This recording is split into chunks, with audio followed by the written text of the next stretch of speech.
Everyone. Welcome to This Just In. And It's Grim, a bi weekly series where two friends of 3 decades chat about dark subjects. Before we begin, you should be warned that our series contains language, themes, and material not suitable for children or sensitive Sallies. So hide your babies and your boomers, and let's dig in.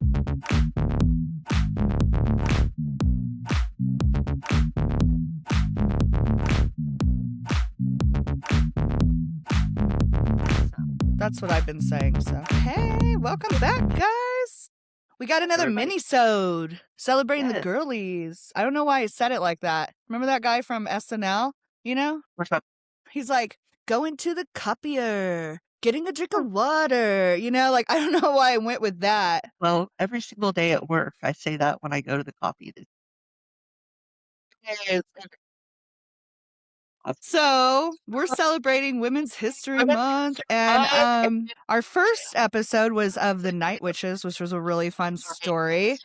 And this one is not about a group of ladies, but a single lady who was insane. I mean, just remarkable in so many ways. So, Amy, do you want to tell about who it is? And then I'll jump Yeah, in. absolutely. So we have this episode on Noor Inayat Khan, and she is badass spy. So yeah, I'm excited to hear about it.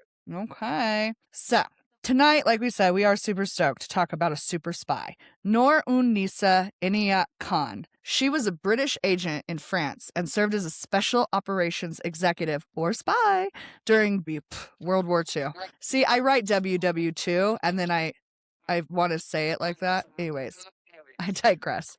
Noor was born in Moscow, January 1st, 1914, to an Indian Muslim father and American mother. She was the eldest of four, and from all accounts, her childhood was filled with family, education, music, travel, and stability. In 1914, shortly before the outbreak of the First World War, Noor's family moved from Russia to Britain, and in 1920 to France. Her father passed away in 1927, leaving the 13-year-old to care for her siblings and mother. She began studying child psychology and music, and this would eventually turn to a career in writing children's stories for a magazine in France. Of course, in 1940, France would be invaded by Nazi Germany, forcing her and her family to flee to Britain. A pacifist by nature, described as quiet and shy, Nora and her brother made a decision to set that aside and help defeat tyranny in a quote. I wish some Indians would win high military distinction in this war. If one or two could do something in the Allied service, which was very brave and which everybody admired, it would help to make a bridge between the English people and the Indians. In November of 1940, Moore joined the Women's Auxiliary Air Force and was sent to become a wireless operator. Amy, want to tell everyone what she did with her position? And why we remember her today? Yeah, absolutely. The special authorized operative, what was it? Special, we'll put the SOE, and I did the exact same thing, but now I can't remember what it It's the was. special operations executive. Okay, so they were authorized in 1942 to recruit female agents because it was believed that women could move through occupied territory with less suspicion than men.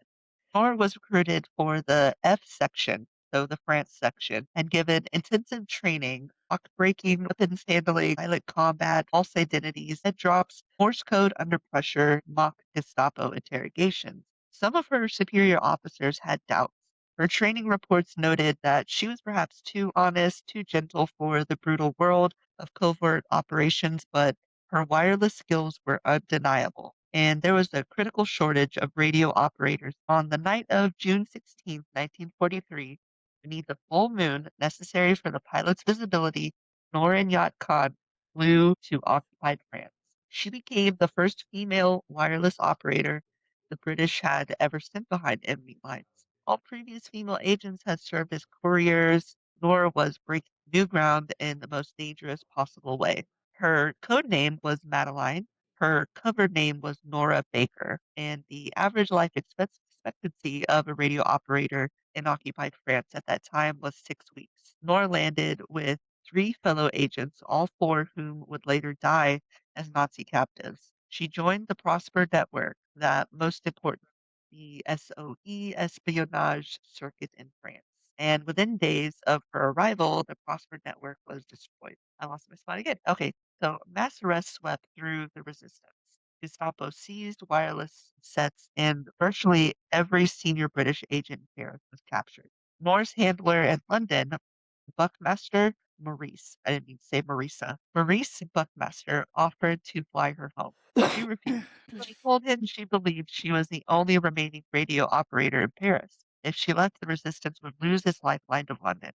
So she stayed. For the next 3 months, the summer into the fall of 1943, were operated alone in Nazi-occupied Paris, doing the work of 6 radio operators. She changed her transmission locations constantly. She kept her signals short. She changed her hair color. She used her school friends, her old family contacts, and safe houses across the city to keep transmitting, coordinating arms drops, supply funding, and safe passages home for injured Allied airmen. On one occasion, she was hanging her radio aerial from a branch outside her window when a German officer who lived in the same building approached her. She turned on her composure and pretended she was simply trying to listen to the wireless, which was itself banned. He helped her put the aerial up. He unknowingly helped her transmit intelligence to London 30 minutes later. In London, her colleagues were stunned.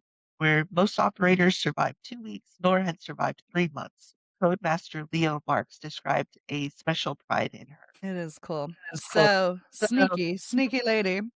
mhm. So there, thanks, Amy, by the way. So there is no doubt that Nora was highly skilled and effective in her position, but the Axis would eventually catch up to her demise. After June 1943, when the Germans began rounding up the members of the Prosper Network, she was told, like Amy said, that she could be pulled and flown home, but she stayed. Under one condition, she would only receive signals and not transmit them.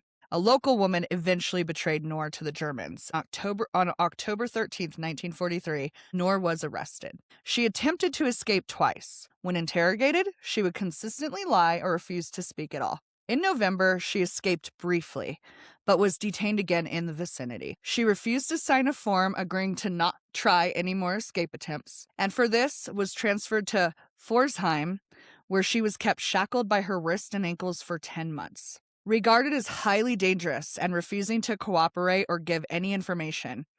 In September of 1944, she was abruptly sent to the Dachau concentration camp for execution. On September 13th, 1944, Noor was beaten by Gestapo soldiers until being shot in the back of the neck. Her last words were "Liberté." So Noor Inayat Khan was posthumously awarded the French Croix de Guerre. Croix de Guerre. We butchered these words. I'm sorry, guys. So Sorry. she was awarded with the Gold Star in 1946 and the British George Cross, the UK's highest civilian award for gallantry in 1949. The mayor of Paris called her a modern Joan of Arc. For decades, she was largely forgotten. It was not until author Shrabani Basu published the biography Spy Princess in 2006, drawing on Noor's newly declassified files, that her full story reached the wide public audience.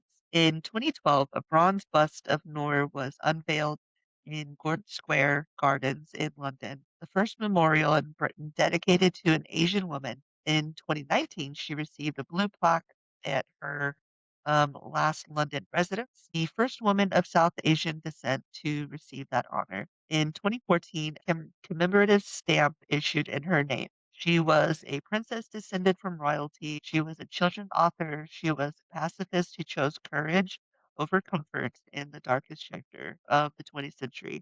And she kept the resistance alive alone for 3 months. Her name is Noor Inayat Khan, and we should all know it. That's right. Go North. I loved her story. I loved this story about her and her brother talking and about they were like, well, if we can do this and we can like make a name for Indian Muslims, then maybe the American and the English people would like finally see that like we're worth fighting for too, kind of. And like, I don't know, there was something very like just really cool about that story, about how she just turned it on. and went to work. Yeah. As So well. guys, yeah, that was it. We hope you guys liked it. And if you do like these, you can always let us know and we'll be happy to do more of them. And I did mention this on our last mini episode, but I'm going to mention it again. All of the subjects that we pulled from for these were from a book called Rejected Princesses by Jason Porath.